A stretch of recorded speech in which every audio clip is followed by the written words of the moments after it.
ನಮಸ್ಕಾರ. ಇವತ್ತಿನ ನಮ್ಮ ವಿಶ್ಲೇಷಣೆಗೆ ಸ್ವಾಗತ. ಇವತ್ತು ನಾವು ಭಾರತದ ಸ್ವಾತಂತ್ರ್ಯ ಹೋರಾಟದ ಒಂದು ಬಹಳ ಮುಖ್ಯವಾದ ಘಟ್ಟದ ಬಗ್ಗೆ ಮಾತಾಡೋಣ. 20ನೇ ಶತಮಾನದ ಆರಂಭ. ಕೇವಲ 15 ವರ್ಷಗಳ ಅವಧಿ. ಈ 15 ವರ್ಷಗಳಲ್ಲಿ ನಡೆದ 5 ಪ್ರಮುಖ ಘಟನೆಗಳು ನಮ್ಮ ದೇಶದ ಇತಿಹಾಸವನ್ನೇ ಬದಲಾಯಿಸಿಬಿಟ್ಟವು.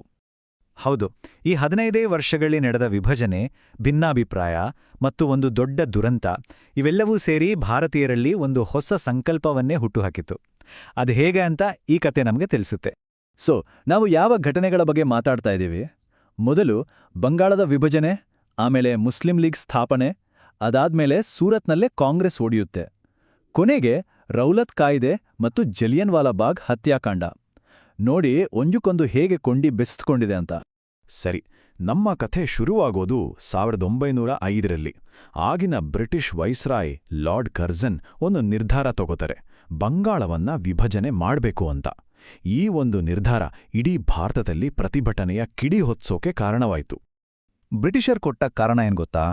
ಆಡಳಿತಕ್ಕೆ ತುಂಬಾ ದೊಡ್ಡದಾಗಿದೆ, ಅದಕ್ಕೆ ಅನುಕೂಲ ಆಗ್ಲಿ ಅಂತ ವಿಭಜಿಸ್ತಾ ಇದ್ದೀವಿ ಅಂತ.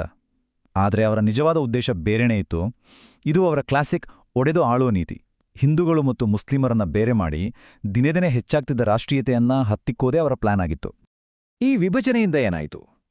ಪಶ್ಚಿಮ ಬಂಗಾಳ ಹಿಂದೂ ಬಹುಸಂಖ್ಯಾತ ಪ್ರದೇಶವಾದರೆ ಪೂರ್ವ ಬಂಗಾಳ ಮುಸ್ಲಿಂ ಬಹುಸಂಖ್ಯಾತ ಪ್ರದೇಶ ಆಯಿತು. ಇದು ದೇಶಾದ್ಯಂತ ದೊಡ್ಡ ಪ್ರತಿಭಟನೆಗಳಿಗೆ ಕಾರಣವಾಯಿತು. ಆಗಲೇ ಸ್ವದೇಶಿ ಚಳವಳಿ ಶುರುವಾಗಿದ್ದು, ಅಂದ್ರೆ ನಮ್ಮದೇ ವಸ್ತುಗಳನ್ನ ಬಳಸೋದು. ಜನ ವಿದೇಶಿ ವಸ್ತುಗಳನ್ನ ಬಹಿಷ್ಕಾರ ಮಾಡಿದ್ರು.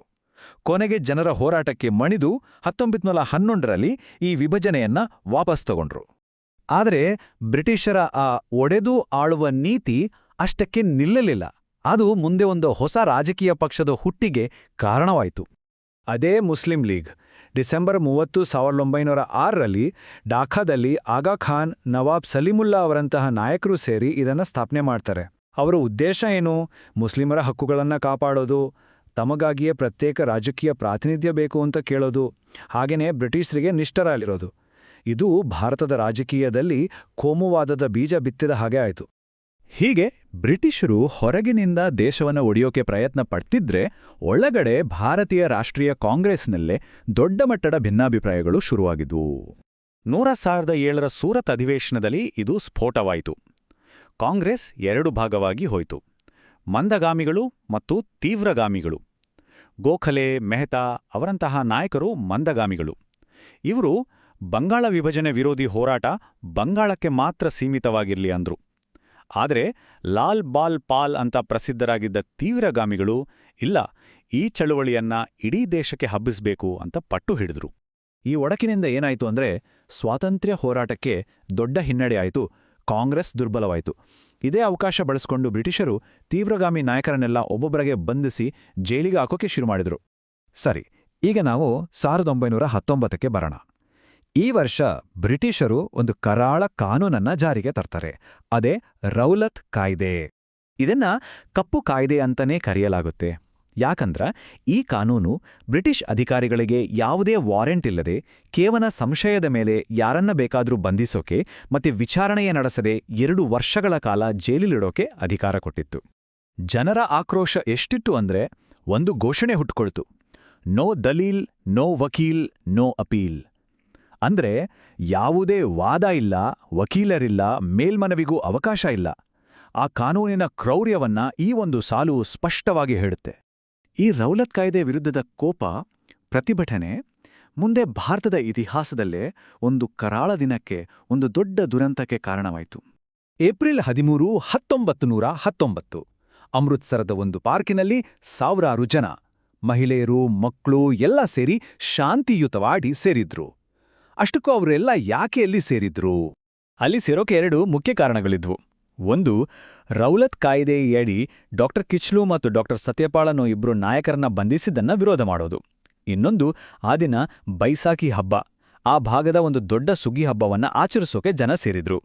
ಆ ಪಾರ್ಕ್ ಅಂದ್ರೆ ಜಲಿಯನ್ವಾಲಾ ಬಾಗ್ಗೆ ಹೋಗೋಕೆ ಬರೋಕೆ ಇದ್ದಿದ್ದು ಒಂದೇ ಒಂದು ಚಿಕ್ಕ ದಾರಿ.